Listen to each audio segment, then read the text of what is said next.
Jadi terima kasih Pak Menko, rekan-rekan wartawan yang saya cintai. Assalamualaikum warahmatullahi wabarakatuh. Ada 3 hal yang ingin saya sampaikan. Memang yang pertama mengenai perkembangan kasus. Alhamdulillah sesudah pasca yang cukup panjang liburannya, lonjakan yang tadinya kita khawatirkan itu ternyata tidak terjadi. Hanya ada kenaikan sedikit di beberapa provinsi yang masih bisa kita kendalikan. Nah, tugas saya sebagai Menteri Kesehatan adalah terus mengingatkan agar kita harus selalu waspada, jangan sampai lengah, jangan terburu-buru mengendorkan protokol kesehatan. Karena kenapa? Karena yang pertama, memang secara keseluruhan kita menurun, di beberapa provinsi kita melihat ada kenaikan baik dari sisi konfirmasi maupun dari sisi yang masuk rumah sakit dan juga dari sisi kematian.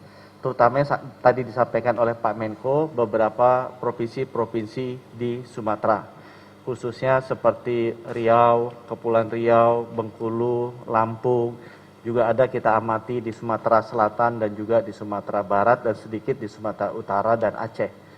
Kita juga lihat ada beberapa provinsi di Kalimantan seperti Kalimantan Barat dan Kalimantan Selatan yang seperti tadi disampaikan Pak Menko, karena banyak pekerja migran Indonesia yang kembali, di situ juga ada kenaikan. Ya, walaupun kenaikan ini masih bisa kita kendalikan, tetapi tugas saya mengingatkan kepada teman-teman, karena kalau ada kenaikan selalu sifatnya eksponensial, sehingga akan sulit kita mengontrol. Lebih baik kita kontrol pada saat mereka naiknya baru sedikit.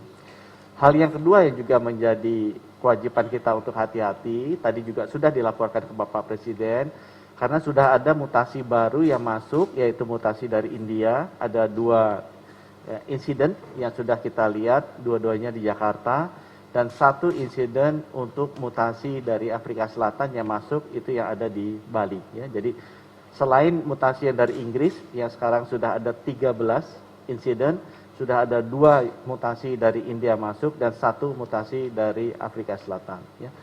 Mutasi-mutasi ini yang masuk sebagai kategori variant of concern atau mutasi-mutasi yang memang sangat diperhatikan oleh WHO karena penularannya relatif lebih tinggi, ini harus kita jaga. Mumpung masih sedikit, karena mereka pasti akan segera menyebar karena penularannya relatif lebih tinggi dibandingkan yang lain, adalah tugas kita bersama untuk segera melakukan isolasi untuk yang terkena, disiplin melakukan testing, tracing untuk kontak erat dari daerah sekitarnya, dan juga teman-teman yang paling penting sekali lagi memakai masker, mencuci tangan, menjaga jarak. Apapun virusnya, apapun mutasinya, kalau kita disiplin protokol kesehatannya, memakai masker, mencuci tangan, menjaga jarak, insya Allah harusnya penularan tidak terjadi. Itu sebabnya kenapa saya akan terus-menerus mengingatkan bahwa disiplin protokol kesehatan itu harus dijalankan oleh kita semua dimanapun kita berada. Ya. Kemudian yang terakhir saya ingin update sedikit mengenai vaksin. Alhamdulillah hari Jumat kemarin di akhir bulan kita sudah menembus 20 juta suntikan. Dibandingkan dengan kita mulai dari Januari menembus 10 juta suntikan itu tanggal 26 Maret, jadi hampir 2 bulan.